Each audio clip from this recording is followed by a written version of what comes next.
part of the thing that I find troubling is that it seems like more and more of our rights are being taken away from us. For example, the internet. The government now has decided that they need more access to your information on the internet. And I'm wondering to myself, how far is this going to go? Is this really something that's needed to protect us from terrorists?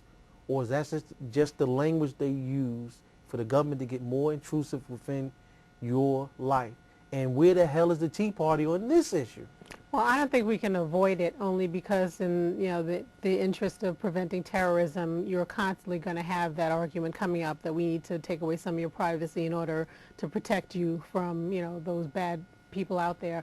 But I do think that we need to concentrate more on the fact that if they are going to eliminate some of the issues of privacy that the general population has, they have to have some strict regulation for people who violate it. And that goes for whether you're with the police department, whether you're with the FBI, anyone else who feels like they're going to have the authority to abuse that or potentially abuse that. I think there has to be some sort of rules and rule or regulation that makes sure that people do not feel the free reign. Because now there's several issues with this problem. First of all, if you're going to start creating a situation where companies have to start integrating more security measures so that they can provide information to the government if it's necessary, specifically whether it's encrypted documents or encrypted information.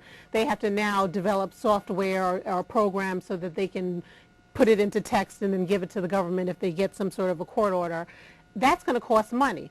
And that money is now not only going to be violating the privacy of the individuals that are using this, but you're also going to be passing on those costs because the company is not going to absorb it themselves. Right. And then you have to address again the issue as to whether or not someone can take this and abuse this privilege if they feel like I'm in a position of power. I can just arbitrarily tap into somebody's information. But Zach, is the government right? The government is saying that, hey, things have changed. People are not doing business on the phone any longer. They're going on the internet. They're using all of these different, using Skype. They're using all these different technologies that the government is behind it. We need these things. Do you think that's a legitimate argument? Well, from the government's perspective, it works. It works. It makes sense. I mean, there's a lot more activity. Certainly. It certainly has, transformed, into, the internet. But what it raises is the issue of what's most important: civil liberties, the rights of individuals, or national security. At least that's the position that's put up. And this is nothing new. It's been something that we've always been visited upon as a nation at different junctures in history, with Republican and Democratic presidents. Of course, we had it during President Bush's administration, and even earlier with Truman, who instituted a similar sort of, repressive policy that in many ways parallels on some level with the one instituted during the Bush administration. I mean, it's interesting. I find it very, very dangerous, though, that people are falling asleep on this issue because, individuals and the citizens have to protect their own rights. They have to be very aware. And Thomas Jefferson said, that one of the most important parts of democracy is an educated citizenry. Well, right. We're in trouble because, in many ways, if our rights are eroded because we don't participate, then that's our own fault.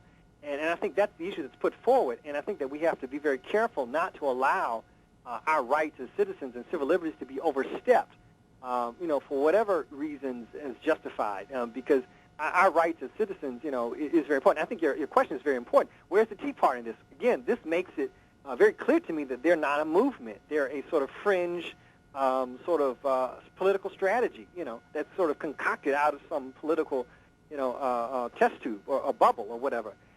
Trotted out for certain purposes because, they're supposed to be standing up for individual liberty, and they're nowhere to be found on this issue because if they were to stand up for it, then they would contradict the very money interests that are funding and supporting them. So they can't say anything. So, again, it makes them very hypocritical in that sense. But everyday people have to, stand up and be aware and make their voices heard. And it's interesting, I read in the article that you sent that you had that they had different units of the government, the Justice Department, and others meeting together to try to get a handle on this thing. Because if you look at the internet is widespread. I mean, it's huge. Right. But it's amazing that that's not already something that's already kind of under wraps. But again, the government's going to do what the government's going to do. But everyday citizens have to hold them and others accountable to make sure that individual rights and civil liberties are protected. And I think a lot of people are asleep at the wheel. And if we allow that to happen, then anything is going to be able to, to be put forward. Yeah, and it's logical because, I mean, you understand that people are going to use alternative modes of communication, whether it's for good or for bad, Right. if necessary, whether or not it's a terrorist that's using a BlackBerry, or iPhone or whatever, to do that type of communication because they know that their phone may be tapped. That's going to happen. But that's modern technology. I mean, I know there's a time period where people used phone, and then if they thought their phone was tapped, then they used beepers, and then Right. beepers, to cell phones.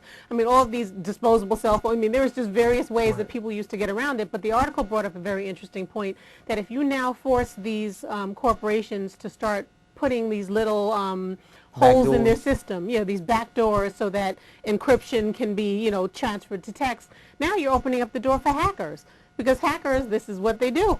Some of them do it just for the fun of it, and some of them do it for malicious reasons, to get people's information. So you're going to have that problem now where if they've gone through all this trouble to make sure that encrypted messages can't be intercepted, now you're going to have to have them do it so that it can be intercepted, and then it's open, fair game for anybody who has the technical knowledge.